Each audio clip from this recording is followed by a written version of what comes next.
యేసుక్రీస్తు పేరిట అందరికీ శుభాకాంక్షలు తెలియపరుస్తున్నాను. మరొక వీడియో పరిశుద్ధాత్మ జ్ఞానంతో దేవుని ప్రవక్తగా ప్రపంచానికి వీడియో నేను పరిచయం చేయబోతున్నాను.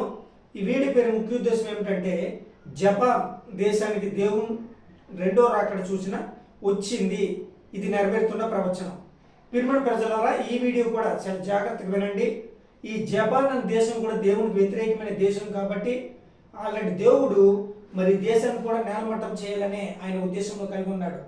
కానీ ఎందుకు దేవుడు నేలమట్టం చేయాలని ఈ దేశానికి ఒకసారి భూకంపం వచ్చింది.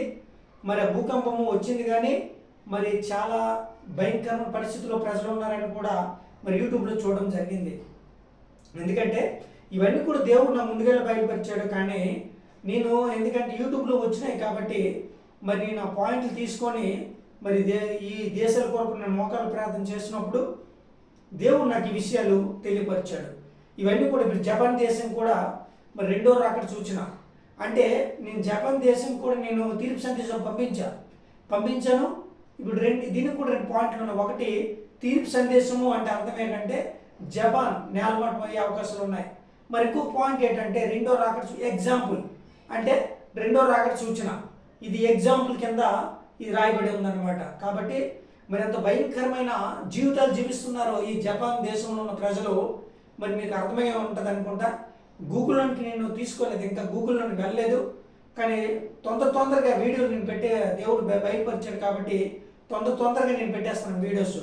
ఎందుకంటే వీడియోలు ఏంటంటే ఇది కేవలం తీర్పు సందేశాలు రెండో రాకడ సూచనలు మాత్రమే. నేను వాక్యం బోధించట్లేదు. కానీ దేవుడు పంపించిన రెండో రాకడ సూచనలు మాత్రం దేశాలకి, ఏ దేశాల మీద దేవుడైన యెహోవా మరి రెండో రాకడ సూచనలు పంపించున్నాడు, ఇంకే దేశాలకు పంపించబోతున్నాడు ఆయన తెలియపరిస్తేనే నేను యూట్యూబ్లో పంపిస్తాను.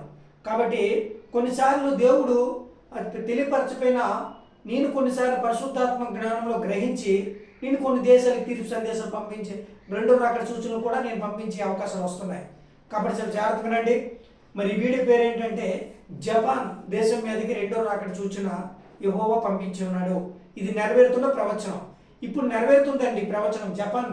జపాన్లో ఏంటి సంభవించింది? భూకంపం. అంటే కొన్ని సంవత్సరాల కిందట, ఇప్పుడు ఒక విషయం మనం మాట్లాడుకుందాం ప్రియమైన ప్రజలారా.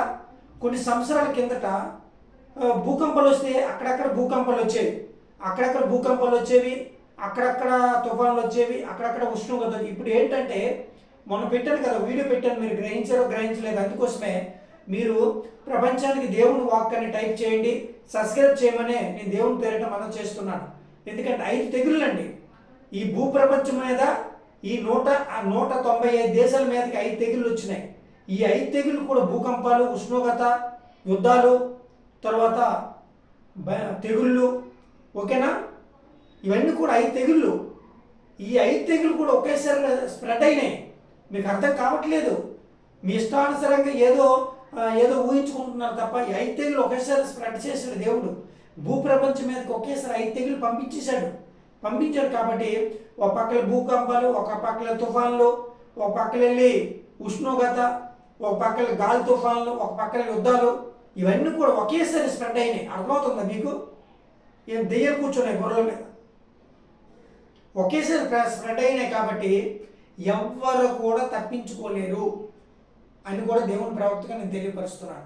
అంటే ఎవ్వరితో తప్పించుకోలేరు, దేవుని ఉగ్రతకి ఎవరు తప్పించుకోలేరండి. ఎందుకంటే దావీదు భక్తుడు మాట్లాడుతున్నాడు, ఆయన ఉగ్రతకి మనం ఏ పాటి వాళ్ళము. నిజమే, యెహోవా ఉగ్రతకి ఎవరైనా తప్పించుకోగలుగుతారా? ఎవరైనా నిలవగలుగుతాడు? యెహోవా పంపించిన ఉగ్రత నువ్వు ఎంత భయంకరమైన తుఫాను వస్తుంది, నిలబడమను. అదేదో దేశంలోన ఒక తుఫాన్ బిల్డింగ్ ఎగరగొట్టేసింది పైకి, ఏదో దేశం అనుకుంటా, బిల్డింగే ఎగిరిపోయిందట.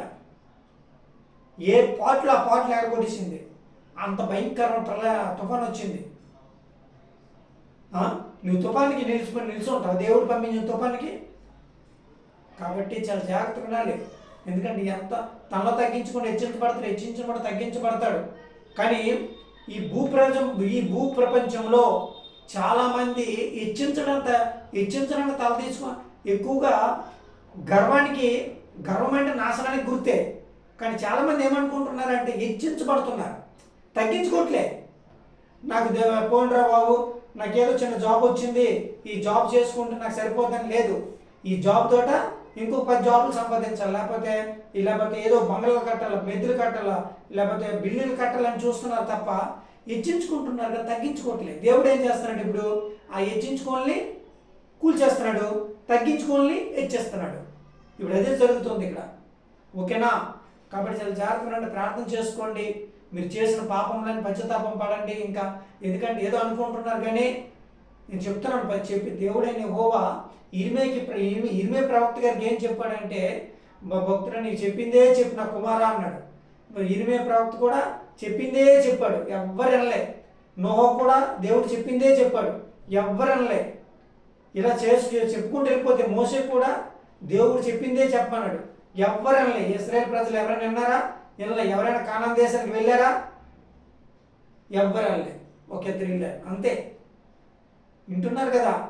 దేవుడు చెప్పిందే చెప్పమంటున్నాడు కదా, నేను కూడా చెప్పిందే చెప్తాను, కళ్ళతో చూస్తున్నాను కూడా ఏం జరుగుతుందో ప్రపంచంలో. ఓకేనా? కాబట్టి చాలా జాగ్రత్తగానండి. వీడి పేరు జపాన్ దేశానికి దేవుడు 2వ రాకడ సూచన పంపించున్నాడు. ఇది నెరవేరుతున్న ప్రవచనం. ఓకే, మరొకసారి వందనాలు తెలియపరుస్తున్నాను.